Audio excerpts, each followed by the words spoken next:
Hola, buenos días, mi nombre es Sigmund Freud.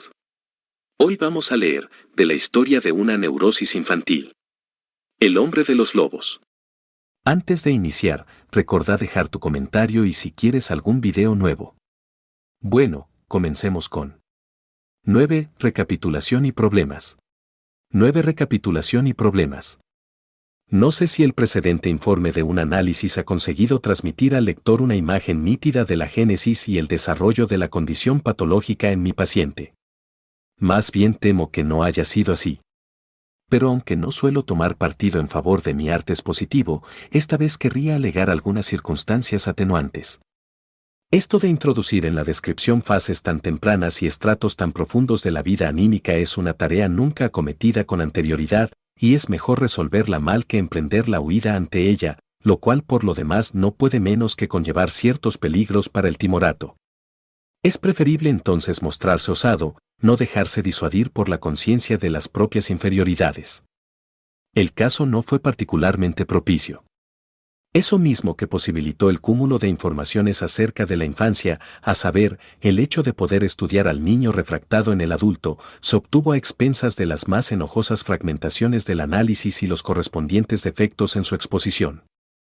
Ciertas peculiaridades personales, un carácter nacional ajeno al nuestro, volvieron trabajosa la empatía e infulung. La divergencia entre la amable y solícita personalidad del paciente, su aguda inteligencia, sus nobles ideas, por un lado, y su vida pulsional enteramente indomeñada, por el otro, hizo necesario un prolongadísimo trabajo de preparación y educación que dificultó la visión panorámica. Pero en cuanto a la índole misma del caso, que planteó las más espinosas tareas a la descripción, el paciente no tuvo culpa alguna. En la psicología del adulto hemos logrado separar con éxito los procesos anímicos en conscientes e inconscientes y describir ambos con palabras claras. En el niño, esa diferenciación nos deja casi por completo en la estacada. A menudo uno se encuentra perplejo para señalar lo que debiera designarse como consciente o como inconsciente. Procesos que han pasado a ser los dominantes, y que de acuerdo con su posterior comportamiento tienen que ser equiparados a los conscientes, nunca lo han sido en el niño. Es fácil comprender la razón, lo consciente no ha adquirido todavía en el niño todos sus caracteres, aún se encuentra en proceso de desarrollo y no posee la capacidad de transponerse en representaciones lingüísticas. La confusión en que solemos incurrir de ordinario entre el fenómeno de que algo aparezca como percepción ante la conciencia y la pertenencia a un sistema psíquico que hemos supuesto y al que debemos dar algún nombre convencional, pero que llamamos también conciencia, sistema CC, esa confusión es inofensiva en la descripción psicológica del adulto, pero induce a error en la del niño pequeño. Asimismo, no vale de mucho introducir aquí el preconsciente, pues tampoco el preconsciente del niño ha de coincidir por fuerza con el del adulto.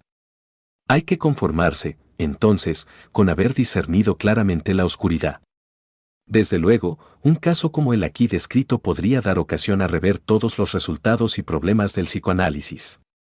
Sería un trabajo interminable e injustificado. Es preciso decirse que de un solo caso no se puede aprender todo, que a raíz de él no es posible decidirlo todo, y conformarse así con valorizarlo para lo que él muestra con mayor nitidez. En el psicoanálisis la tarea explicativa se encuentra en general circunscrita dentro de estrechos límites. Cabe explicar las formaciones de síntoma llamativas mediante el descubrimiento de su génesis, pero no corresponde explicar, sino describir, los mecanismos psíquicos y procesos pulsionales a que uno se ve llevado de ese modo. En efecto, para obtener nuevas universalidades a partir de lo comprobado acerca de estos últimos se requieren numerosos casos como ese, analizados bien y en profundidad. No resulta fácil obtenerlos, cada caso exige un trabajo de años. Por tanto, el progreso en estos campos no puede ser sino lento. Es claro que en este punto acecha la tentación de limitarse a arañar la superficie y sustituir luego lo descuidado por vía de especulación, puesta bajo la advocación de alguna escuela filosófica. Sin duda alguna, pueden aducirse necesidades prácticas en apoyo de este proceder, pero las necesidades de la ciencia no admiten ser satisfechas con sucedáneos. Intentaré esbozar un panorama sintético del desarrollo sexual de mi paciente. Puedo empezar por los indicios más tempranos. Lo primero que averiguamos sobre él es la perturbación del placer, gana, de comer, que de acuerdo con otras experiencias, aunque con toda precaución concebiré como el resultado de un proceso sobrevenido en el ámbito sexual. Me he visto precisado considerar como la primera organización sexual reconocible la llamada canibálica u oral, en que aún domina la escena el originario apuntalamiento de la excitación sexual en la pulsión de nutrición. No cabe esperar unas exteriorizaciones directas de esta fase, pero sí indicios de ella cuando sobrevienen perturbaciones. Toda vez que se produce un deterioro de la pulsión de nutrición, que, desde luego, puede responder también a otras causas, ello nos señala que el organismo no ha conseguido un dominio sobre la excitación sexual. La meta sexual de esta fase solo podría ser el canibalismo, la devoración, en nuestro paciente, por regresión desde un estadio más alto, sale a la luz en la angustia de ser devorado por el lobo. Y en efecto, debimos traducir así esa angustia de ser poseído sexualmente por el padre. Es sabido que en años muy posteriores, en niñas que se hallan en la época de la pubertad o poco después de esta, se presenta una neurosis que expresa la desautorización de lo sexual mediante una anorexia. Es lícito vincularla con esta fase oral de la vida sexual. En el ápice del paroxismo enamorado, te amo tanto que te comería, y en el trato tierno con niños pequeños, en que el propio adulto se comporta de una manera como infantil, vuelve a aflorar la meta de amor de la organización oral. En otro pasaje formulé la conjetura de que el padre de nuestro paciente se entregaba al regaño tierno, jugaba con el pequeño al lobo o al perro, y lo amenazaba en broma con comerlo. El paciente no hizo sino corroborar esta conjetura mediante su llamativa conducta en la transferencia. Toda vez que ante las dificultades de la cura se refugiaba en la transferencia, amenazaba con devorar y luego con toda clase de otros maltratos posibles, lo cual no era más que una expresión de ternura. El uso lingüístico ha recogido aspectos de esta fase sexual oral, acuñándolos en sus giros, habla de un objeto de amor apetitoso, llama dulce a la amada. Recordemos que nuestro pequeño paciente no quería comer sino cosas dulces.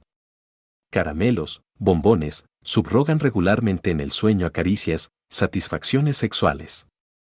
Parece que a esta fase corresponde también una angustia, en caso de perturbación, desde luego, que se presenta como angustia ante la muerte, Lebensangst, y puede adherir a todo lo que se le señale al niño como idóneo.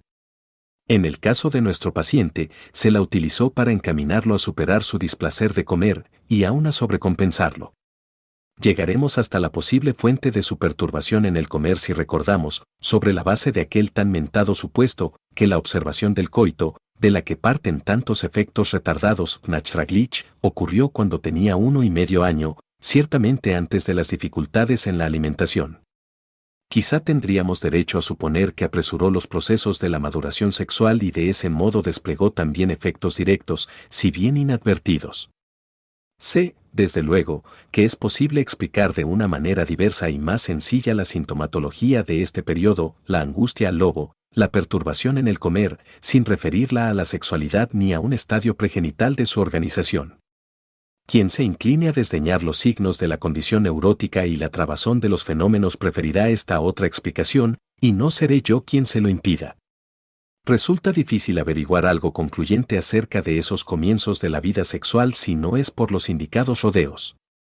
La escena congrusa, hacia los 2,5 años, nos muestra a nuestro pequeño al comienzo de un desarrollo que merece ser reconocido como normal, salvo quizá por su carácter prematuro, identificación con el padre, erotismo uretral en subrogación de la masculinidad. En efecto, esa escena se encuentra enteramente bajo el influjo de la escena primordial. Hasta aquí hemos concebido la identificación padre como narcisista, pero con referencia al contenido de la escena primordial no podemos negar que ya corresponde al estadio de la organización genital. Los genitales masculinos han empezado a desempeñar su papel, y siguen haciéndolo bajo el influjo de la seducción por la hermana. Empero, se tiene la impresión de que esa seducción no promueve meramente el desarrollo, sino que en grado todavía mayor lo perturba y desvía. Proporciona una meta sexual pasiva que es en el fondo inconciliable con la acción del genital masculino. Al primer obstáculo externo, la alusión de la ñaña a la castración, esa organización genital todavía tímida se quiebra a los 3,5 años y regresa al estadio anterior, el de la organización sádico-anal, que de no ser así acaso habría transcurrido con unos indicios tan leves como en otros niños. Es fácil discernir en la organización sádico-anal un desarrollo de la oral. Lo que la distingue, el violento quehacer muscular sobre el objeto, encuentra su sitio como acto preparatorio del devorar. Este último falta luego como meta sexual, el acto preparatorio deviene una meta autónoma. La novedad respecto del estadio anterior consiste, esencialmente, en que el órgano pasivo, receptor, es segregado de la zona de la boca y replasmado en la zona anal. Aquí se nos insinúan paralelismos biológicos, o la concepción de las organizaciones pregenitales del ser humano como restos de dispositivos que se han conservado en muchas clases de animales. La constitución de la pulsión de investigar a partir de sus componentes es igualmente característica de este estadio. El erotismo anal no se hace notar de manera llamativa. Bajo el influjo del sadismo, la caca ha permutado su significado tierno por el ofensivo. En la mudanza del sadismo al masoquismo ha coparticipado un sentimiento de culpa que apunta a procesos de desarrollo en esferas diversas de la sexual. El influjo de la seducción se prolonga como sustento de la pasividad de la meta sexual. Ahora muda en buena parte al sadismo en su correspondiente pasivo, el masoquismo. Es discutible que se pueda imputarle en forma exclusiva el carácter de la pasividad, pues ya la reacción del niño de 1,5 años frente a la observación del coito fue sobre todo pasiva. La coexcitación sexual se exteriorizó en una evacuación en la que, empero, cabe diferenciar también una parte activa. Junto al masoquismo que gobierna su aspiración sexual y se exterioriza en fantasía subsiste también el sadismo, que se afirma contra animales pequeños. Su investigación sexual comenzó a partir de la seducción abordando en lo esencial dos problemas, de dónde vienen los niños, y si es posible una pérdida del genital, y entretejiéndose con las exteriorizaciones de sus mociones pulsionales. Guía sus inclinaciones sádicas hacia los animales pequeños como representantes de los niños pequeños. Hemos llevado nuestra pintura hasta las inmediaciones del cuarto cumpleaños, punto temporal en que el sueño revalida con efecto retardado, Nachraglich, la observación del coito realizada al 1,5 año. No podemos aprender de manera completa ni describir exhaustivamente los procesos que se desenvuelven en ese momento. La activación de la imagen, que ahora puede ser comprendida merced al mayor desarrollo intelectual, opera como un suceso fresco, pero también como un nuevo trauma, una intervención ajena análoga a la seducción. La organización genital quebrantada se reinstala de golpe, pero ese progreso consumado en el sueño no puede mantenerse. Más bien, a través de un proceso que solo puede ser equiparado a una represión, se llega a la desestimación de lo nuevo y su sustitución mediante una fobia. Por tanto, también en la fase de la zoofobia, que ahora se inicia, persiste la organización sádico-anal, solo que contaminada con los fenómenos de la angustia.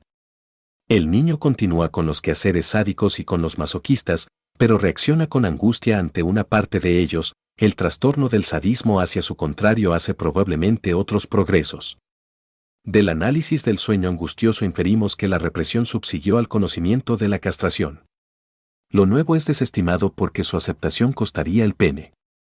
Ahora, una reflexión más cuidadosa quizá permita discernir lo siguiente: lo reprimido es la actitud homosexual en el sentido genital, actitud que se había formado bajo el influjo de aquel discernimiento. Empero, ella se conserva para lo inconsciente, constituida como una estratificación más profunda, bloqueada.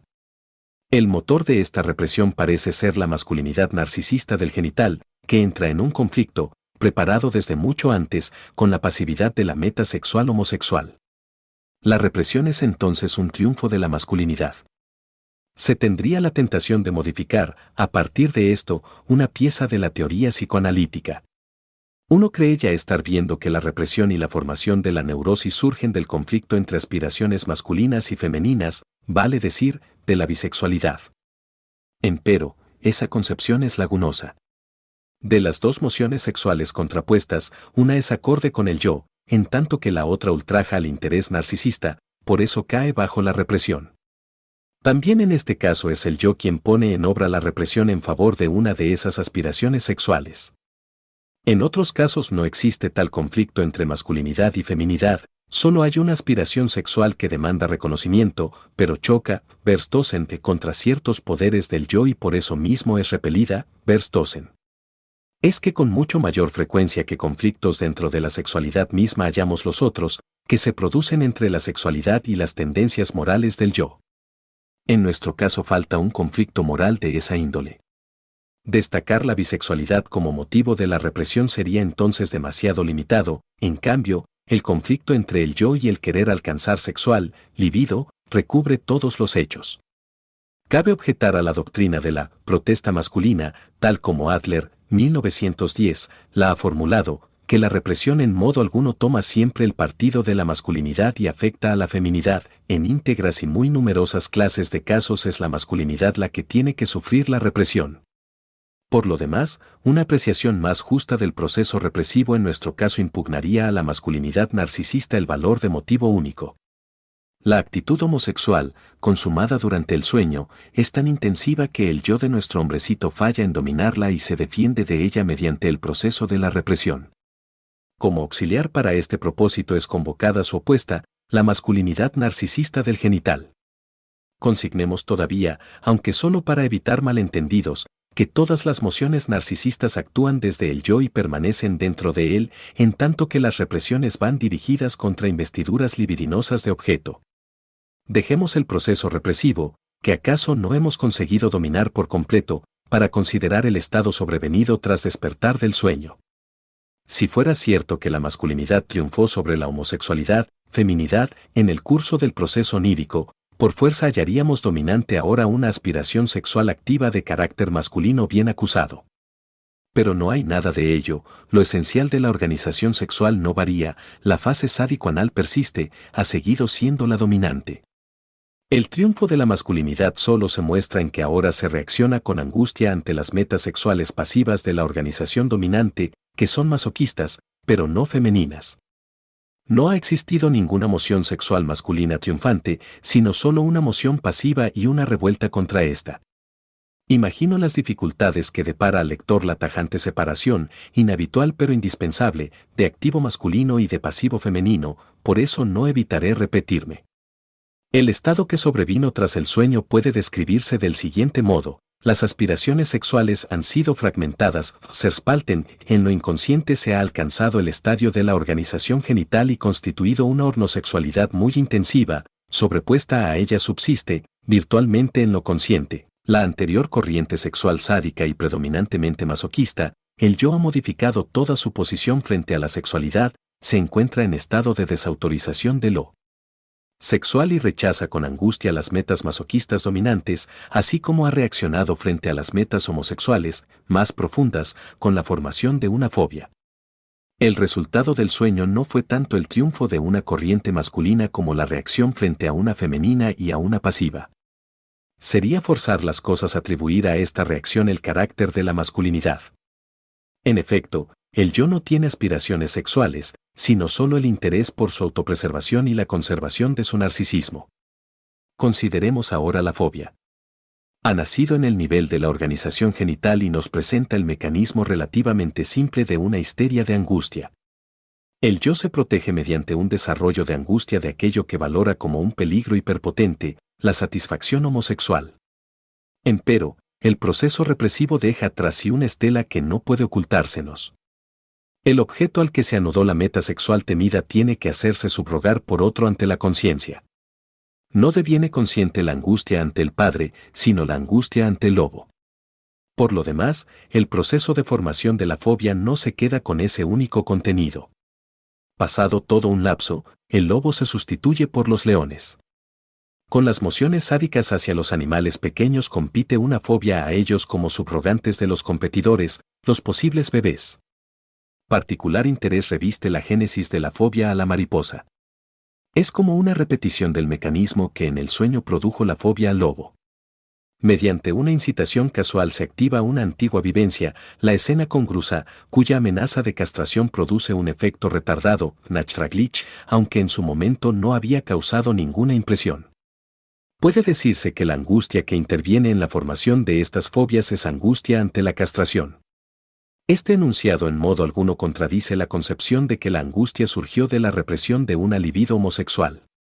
Ambos giros expresivos designan el mismo proceso, a saber, que el yo sustrae libido de la moción de deseo homosexual, y esa libido es traspuesta en angustia libremente flotante y luego admite ser ligada en fobias. Con el primer giro solo se designa al motivo que pulsiona al yo. Ahora hallamos, considerando las cosas más de cerca, que esta primera enfermedad de nuestro paciente, si prescindimos de la perturbación en el comer, no se agota poniendo de relieve la fobia, sino que debe comprenderse como una histeria genuina a la que además de síntomas de angustia le corresponden fenómenos de conversión. Un sector de la moción homosexual es retenido en el órgano que toma parte en ella. Desde entonces, y también en la época posterior, el intestino se comporta como un órgano histéricamente afectado. La homosexualidad inconsciente, reprimida, se ha replegado al intestino. Justamente este fragmento de histeria prestó los mejores servicios en la solución de la enfermedad posterior. Ahora no debe faltarnos coraje para abordar las constelaciones, aún más complicadas, de la neurosis obsesiva. Representémonos una vez más la situación: una corriente sexual masoquista dominante y una corriente homosexual reprimida, contra ellas, un yo prisionero en una desautorización histérica. ¿Qué procesos mudaron ese estado en el de la neurosis obsesiva? La mudanza no aconteció de manera espontánea, por un desarrollo interno, sino en virtud de un influjo ajeno, proveniente de afuera. Su resultado visible es que la relación con el padre, que ocupaba el primer plano y hasta entonces había hallado expresión en la fobia al lobo, se exterioriza ahora en una beatería obsesiva. No puedo dejar de señalar que lo ocurrido en este paciente brinda una confirmación inequívoca de una tesis que formulé en Tótem y Tabú acerca de la relación del animal totémico con la divinidad. Allí me resolví a sostener que la representación de Dios no era un desarrollo del tótem, sino que surgió independientemente de éste y de una raíz común, como su relevo. Dije que el tótem fue el primer sustituto del Padre, en tanto que Dios fue uno posterior en que el Padre recuperaba su figura humana. Lo hallamos también en nuestro paciente. En la fobia al lobo pasa por el estadio del sustituto totémico del Padre. Ese estadio se interrumpe luego y, a consecuencia de nuevas relaciones entre él y su Padre, es sustituido por una fase de beatería religiosa. El influjo que provocó ese cambio fue la familiarización procurada por la madre con las doctrinas de la religión y la historia sagrada. El resultado fue el deseado por la educación. Pone término poco a poco a la organización sexual sadomasoquista, la fobia al lobo desaparece con rapidez, y en lugar de la desautorización angustiada de la sexualidad sobreviene una forma superior de su sofocación. La beatería pasa a ser el poder dominante en la vida del niño. Sin embargo, estas superaciones no se produjeron sin luchas. Como signos de estas últimas aparecen los pensamientos blasfemos, y como su consecuencia se impone una exageración compulsiva del ceremonial religioso. Si prescindimos de estos fenómenos patológicos, podemos decir que en este caso la religión consiguió todo aquello para lo cual se la introduce en la educación del individuo. Domeñó sus aspiraciones sexuales ofreciéndoles una sublimación y un anclaje firme, desvalorizó sus vínculos familiares, y así previno un amenazador aislamiento, abriéndole una vía de conexión con la gran comunidad humana. El niño cerril, angustiado, se convirtió en un ser social, moral y educable. El principal motor del influjo religioso fue la identificación con la figura de Cristo, particularmente facilitada por el azar de su fecha de nacimiento. Aquí el hipertrófico amor por el Padre, que había vuelto necesaria la represión, halló por fin una salida en una sublimación ideal. En calidad de Cristo era lícito amar al Padre, que ahora se llamaba Dios, con un fervor que en vano había buscado descargarse en el Padre terrenal. La religión ya indicaba los caminos por los cuales se podía testimoniar ese amor, y a ellos no iba adherida la conciencia de culpa que no puede ser desasida de las aspiraciones amorosas individuales. Si de tal suerte la corriente sexual más profunda, ya precipitada como homosexualidad inconsciente, podía encontrar un drenaje, la aspiración masoquista, más superficial, hallaba una sublimación excelente y sin demasiada renuncia en la historia de la pasión de Cristo, quien se había dejado maltratar y sacrificar por orden del Padre Divino y en aras de su gloria. Así, la religión hizo su obra en el pequeño descarriado por medio de una mezcla de satisfacción, sublimación, desvío de lo sensual hacia procesos puramente espirituales y la apertura de vínculos sociales que ella ofrece al creyente.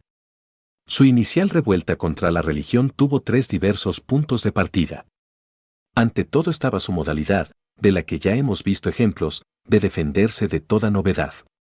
Una vez adoptada una posición levida en él, procuraba preservarla por angustia ante la pérdida que importaría resignarla y por desconfianza, ante la probabilidad de que la nueva posición no le brindase un sustituto cabal. Es la importante, la fundamental particularidad psicológica que en 3 ensayos de teoría sexual 1905D definí como aptitud para la fijación. Bajo el nombre de inercia psíquica, Jung ha querido erigirla en causación principal de todos los fracasos de los neuróticos. Creo que no tiene razón, su alcance es mucho más vasto y también en la vida de los no neuróticos desempeña un papel sustantivo. La movilidad o la pesantez de las investiduras energéticas libidinosas, y aun las de otra clase, es un carácter particular de muchas personas normales, y ni siquiera de todos los neuróticos, un carácter que hasta hoy no ha sido entramado con otros, algo así como un número primo no susceptible de ulterior división. Solo sabemos una cosa, que el rasgo de la movilidad de las investiduras psíquicas retrocede llamativamente con la edad. Nos ha proporcionado una de las indicaciones para los límites del tratamiento psicoanalítico. Sin embargo, hay personas en quienes esta plasticidad psíquica persiste mucho más allá de los límites de edad habituales y otras en quienes se pierde muy temprano. Si estas últimas son neuróticas, uno hace el desagradable descubrimiento de que en circunstancias aparentemente iguales no puede deshacer en ellas unas alteraciones que en otras personas fue posible dominar con facilidad. Por tanto, también en las transposiciones entre procesos psíquicos cabe considerar el concepto de una entropía que contraría, en proporción a su medida, la involución de lo acontecido, Rückbildung des Geschehenen. Un segundo punto de ataque lo ofreció el hecho de que la propia doctrina de la religión no tiene por base una relación unívoca con Dios Padre, sino que está recorrida por los indicios de la actitud ambivalente que presidió su génesis. El paciente sintió esa ambivalencia desde la suya propia, muy desarrollada, y entonces la tomó para anudar ahí su aguda crítica, que no pudo menos que causarnos tanto asombro por provenir de un niño en su 5º año de vida. Empero, el más sustantivo fue un tercer factor a cuya acción podemos reconducir los resultados patológicos de su lucha contra la religión. En efecto, la corriente que esforzaba hacia el varón y que la religión debía sublimar ya no era libre, sino que en parte estaba segregada por represión y así sustraída a la sublimación, ligada a su meta sexual originaria. En virtud de este nexo, el sector reprimido pugnaba por allanarse el camino hacia el sector sublimado o por atraerlo así. Las primeras cavilaciones urdidas en torno de la persona de Cristo ya contenían este problema: ¿podía ese Hijo sublime cumplir también la relación sexual con el Padre retenida en lo inconsciente? Los rechazos de este afán no tuvieron otro resultado que engendrar unos pensamientos obsesivos en apariencia blasfemos, en los que se abría paso la ternura corporal hacia Dios en la forma de su degradación. Una violenta lucha defensiva contra estas formaciones de compromiso debió llevar luego, por fuerza, a la exageración obsesiva de todas las actividades en que la beatería, el amor puro hacia Dios, hallaba su salida prefigurada. Por fin triunfó la religión, pero su fundamento pulsional resultó incomparablemente más intenso que la adhesividad de sus productos de sublimación. Tan pronto la vida le brindó un nuevo sustituto del Padre cuya influencia se dirigió contra la religión, esta fue abandonada y sustituida por otra cosa. Consideremos aún esta interesante complicación. La beatería nació bajo el influjo de mujeres, la madre y el aya, mientras que el influjo masculino le posibilitó librarse de ella. La génesis de la neurosis obsesiva en el suelo de la organización sexual sádico-anal corrobora todo cuanto puntualicé en La predisposición a la neurosis obsesiva, 1913i. Pero la existencia previa de una fuerte histeria vuelve a nuestro caso menos transparente en este aspecto. Concluiré el panorama del desarrollo sexual de nuestro paciente con unos breves pantallazos sobre sus ulteriores mudanzas. Con la pubertad emergió en él la corriente que ha de llamarse normal, la corriente masculina, de intensa sensualidad, con la meta sexual de la organización genital. Sus peripecias llenan la época que termina en la contracción de su enfermedad posterior. Esa corriente se anudaba directamente a la escena congrusa, de esta tomaba prestado el carácter de un enamoramiento compulsivo, que llegaba y se iba al modo de un ataque, y debió luchar con los restos que partían de las neurosis infantiles. Con una irrupción violenta hacia la mujer, se había conquistado al fin la plena masculinidad. Este objeto sexual fue retenido en lo sucesivo, pero el paciente no gozó de su posesión porque una intensa inclinación hacia el varón, ahora enteramente inconsciente, que reunía en sí todas las fuerzas de las fases anteriores, lo apartó una y otra vez del objeto femenino y lo constriñó a exagerar en los intervalos la dependencia respecto de la mujer. En la cura presentó la queja de que no podía cohabitar con la mujer, y todo el trabajo se dirigió a descubrir su relación con el varón, inconsciente para él. Resumiéndolo en una fórmula, su infancia estuvo caracterizada por la oscilación entre actividad y pasividad, su pubertad, por la brega en torno de la masculinidad y el periodo que siguió a la contracción de su enfermedad, por la lucha en torno del objeto de la aspiración masculina. La ocasión de esta enfermedad no se sitúa entre los tipos de contracción de neurosis que me fue posible reunir como casos especiales de la frustración y llama así la atención sobre la existencia de una laguna en esa serie. El paciente se quebrantó cuando una afección orgánica de los genitales revivió su angustia ante la castración, su narcisismo se desmoronó compeliéndolo a resignar su expectativa de ser un predilecto del destino. Por tanto, enfermó a raíz de una frustración narcisista. Esta hiperintensidad de su narcisismo armonizaba por entero con los otros indicios de un desarrollo sexual inhibido, que su elección amorosa heterosexual concentrara en sí, a pesar de toda su energía, tan pocas aspiraciones psíquicas y que la actitud homosexual, tanto más vecina al narcisismo, se hubiera afirmado en él con tal tenacidad como un poder inconsciente. Desde luego, frente a perturbaciones de esta índole, la cura psicoanalítica no puede producir un ímpetu subvirtiente instantáneo y una equiparación a un desarrollo normal, sino solo eliminar los obstáculos y hacer transitable el camino para que los influjos de la vida lleguen a imprimir al desarrollo mejores orientaciones. Paso ahora a resumir particularidades de su naturaleza psíquica que la cura psicoanalítica descubrió, pero sin poder esclarecerlas más ni, por tanto, obtener un influjo inmediato, la ya mencionada tenacidad de la fijación, el desarrollo extraordinario de la inclinación ambivalente y, como tercer rasgo de una constitución que merece el nombre de arcaica, la aptitud para conservar unas junto a las otras y en condiciones funcionales, investiduras libidinosas de las más diversas clases y contradictorias entre sí. La permanente oscilación entre ellas, en virtud de la cual su tramitación y el progreso parecieron excluidos durante largo tiempo, dominaron el cuadro clínico de la época posterior, que aquí solo pude rozar de pasada. Sin duda alguna, este era un rasgo característico de lo inconsciente, que en él se había continuado en los procesos devenidos conscientes, pero solo se hacía patente en los resultados de emociones afectivas, pues en ámbitos puramente lógicos el enfermo demostraba más bien una particular destreza para pesquisar contradicciones e incompatibilidades. Así, su vida anímica produce una impresión parecida a la de la religión del antiguo Egipto, que se vuelve irrepresentable para nosotros por el hecho de que los estadios de desarrollo se conservan junto a los productos finales. Ella mantiene en vigencia los dioses más arcaicos y los más antiguos significados de Dios junto a los más recientes, extendiendo por una superficie lo que en otros desarrollos deviene en el sentido de la profundidad. He llegado al término de lo que me propuse comunicar acerca de este caso patológico. Entre los numerosos problemas que sugiere, solo dos me parecen merecedores de una particular mención en estas páginas. El primero atañe a los esquemas, scheme, congénitos por vía filogenética, que, como unas categorías filosóficas, procuran la colocación de las impresiones vitales. Sustentaría la concepción de que son unos precipitados de la historia de la cultura humana. El complejo de Edipo, que abarca el vínculo del niño con sus progenitores, se cuenta entre ellos, es, más bien, el ejemplo mejor conocido de esta clase. Donde las vivencias no se adecuan al esquema hereditario, se llega a una refundición de ellas en la fantasía, cuya obra sería por cierto muy provechoso estudiar en detalle. Precisamente estos casos son aptos para probarnos la existencia autónoma del esquema. A menudo podemos observar que el esquema triunfa sobre el vivenciar individual. En nuestro caso, por ejemplo, el padre deviene el castrador y pasa a ser el que amenaza la sexualidad infantil pese a la presencia de un complejo de Edipo invertido en todo lo demás. Otro efecto de esto mismo es que la nodriza aparezca en el lugar de la madre o se fusione con ella. Las contradicciones del vivenciar respecto del esquema parecen aportar una rica tela a los conflictos infantiles. El segundo problema no está muy alejado del anterior, pero su peso es incomparablemente mayor.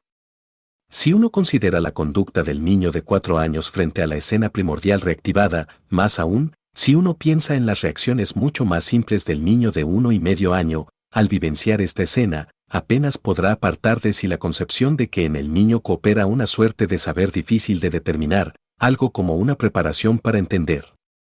En que pueda consistir esto, he ahí algo que se sustrae de toda representación, solo disponemos de una marcada analogía con el vasto saber instintivo de los animales.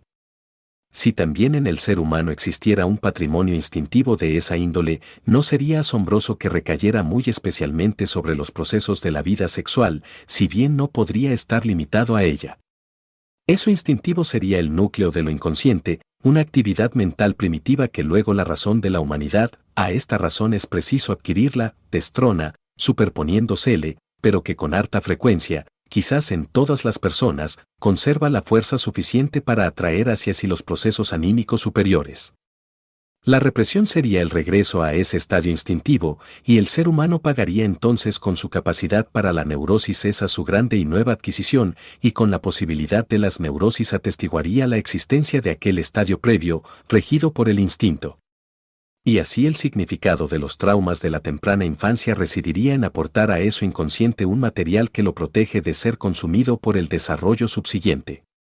Sé que diversos autores han formulado parecidas ideas que destacan el factor hereditario, filogenéticamente adquirido, en la vida anímica, y aún considero que se era demasiado proclive a otorgarles un lugar dentro de la apreciación psicoanalítica.